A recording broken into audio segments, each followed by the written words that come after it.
Dear friends, today we will be reading Vigyan Bhairava Tantra 112 Meditations for Self Realization.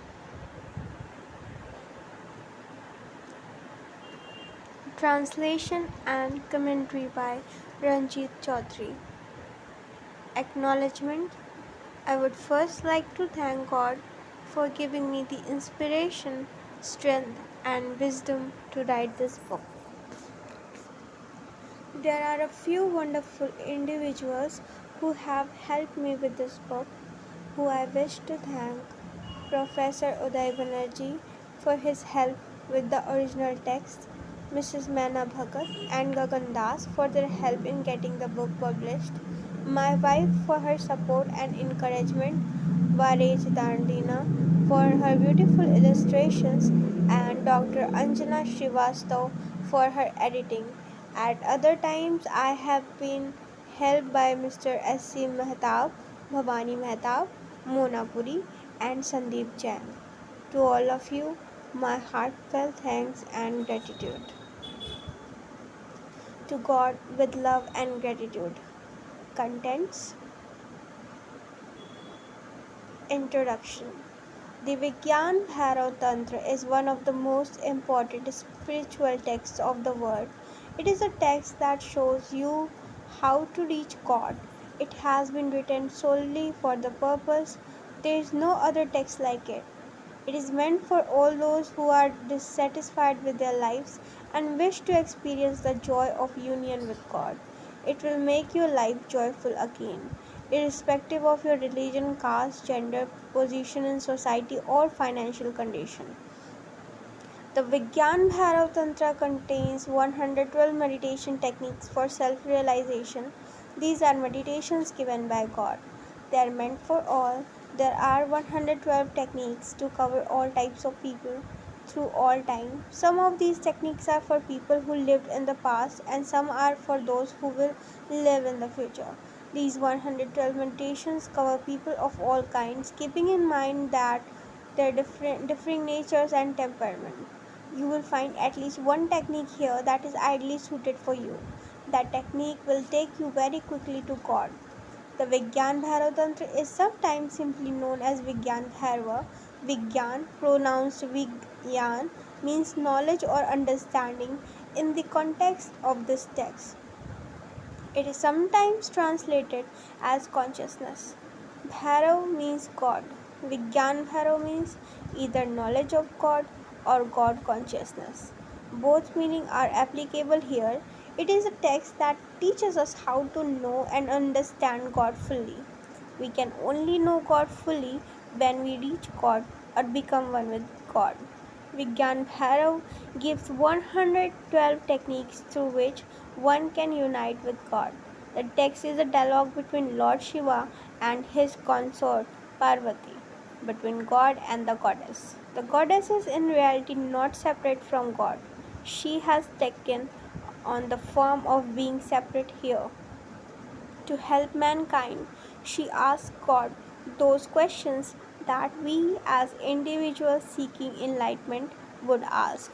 In the text, Lord Shiva gives 112 meditation techniques for enlightenment.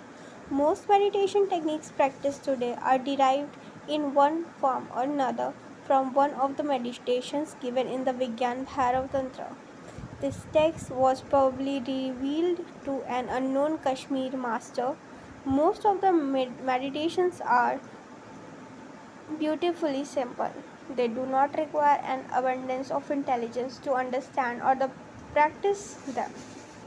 But do not let their simplicity fool you. They open a door to eternity. They are like truth, simple yet capable of unlocking the mysteries of life. The Vigyan Bhairav Tantra belongs to a form of yoga and tantra called Kashmir Shaivism. Kashmir Shaivism is a philosophy of non-dualism or monism. Is Most religions are dualistic. There is the individual and there is God. The individual is separate from God and at the end of his or her life is judged by God. Therefore, in religions, we, the individuals, are separated from God and also distinct from each other. In the philosophy of non dualism, we are not separate from God and we are not separate from each other. There is only one, there is only God. There is no reality but God. The fact that we look separate from each other is an illusion. Our sense organs do not show us the complete picture. Deep down, we are all connected. For example, we look separate from trees. A human being defines the boundary of his body by his skin. Similarly, we know where a tree begins and where it ends. A human being looks separate from a tree, however, humans breathe in oxygen and give out carbon dioxide. Trees do just the opposite. We are now beginning to understand that by destroying our forest and our environment, we are in fact destroying ourselves. We cannot survive on our planet. If there are no trees, yoga and tantra understood this centuries ago. They teach that all forms of life are deeply connected. We are all part of God. There is no reality apart from God. The Vigyan Bhairava T contains a great deal of practical wisdom. Its message is meant to be applied in our day-to-day lives. It shows us directly how to bring peace and joy in our lives.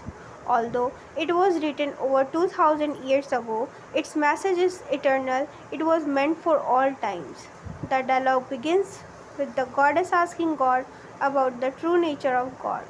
The answers come surprisingly quickly in verses 15 itself. Verse 15 explains to us that we can experience the joy of God within ourselves.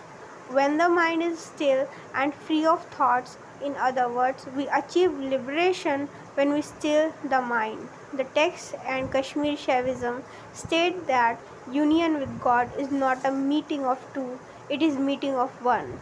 When the mind is still, our ego disappears and the state of God appears within us. Liberation is nothing but the awareness of our true nature. This is how we bring peace and joy into our lives by controlling our minds. The more control we have over our minds, the more peace and happiness we experience. The above answer may surprise many people, especially those who believe that our happiness is dependent on the external condition of our lives or on our material wealth. Many people believe that the wealthier we are, the fewer problems we will face, the more things we can do or buy, and the happier we will be. The text explains, and this is not true. Nothing external can bring us lasting happiness. This is because everything external is subject to change. Lasting happiness will only be found within. Wisdom can be incredibly uplifting. It means that for our happiness, we are no longer dependent on external conditions or particular people. The meditations given in the text begin slowly. The first few meditations are primarily sitting meditations to be practiced seated with eye closed. Then suddenly from verse 43, the text shifts gears and moves to an entirely different level. It introduces us to the concept that our beliefs create our reality. By changing some of our beliefs, we can liberate ourselves. There are many meditations given in the text that follow the same principle. The principle that our beliefs creates our reality has many wonderful practical applications. We can change the external circumstances of our lives by changing some of the beliefs that caused them. There are some meditations given in the text that change our perception of life. They change the way we perceive or look at things. This process awakens us to higher reality and changes our behavior immediately. For example, verses 100, 107 and 124 explain to us that the same God that is present in oneself is present in everyone else too. This means that no one is special. It does not matter how wealthy, intelligent, accomplished, or evolved we are.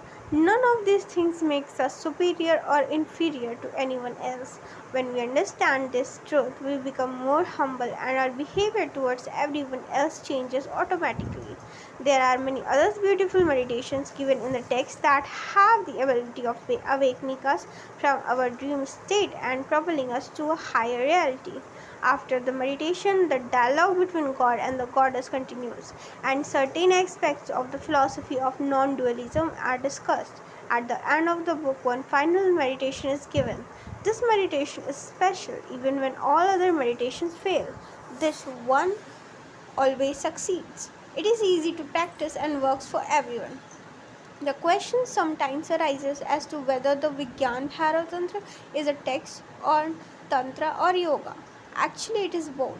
It is primarily a text on yoga, however, yoga was initially part of Tantra. Therefore, it is also a text on Tantra. Tantra also includes many other rituals and practices that have nothing to do with yoga. Today, people harbor the misconception that Tantra is about sex. This is incorrect. Tantra is mainly about enlightenment. There are only 3 meditations out of 112 given in this text that use sex as a means for enlightenment. I have relied mainly on the original Sanskrit text given in the Kashmir series of texts and studies for my translation. The original text is continuous, but here it has been divided into 3 parts. The first chapters deal with the initial question and answer between God and Goddess. The second chapter contains the 112 meditations given by God. The third chapter contains the final question and answer between God and the Goddess.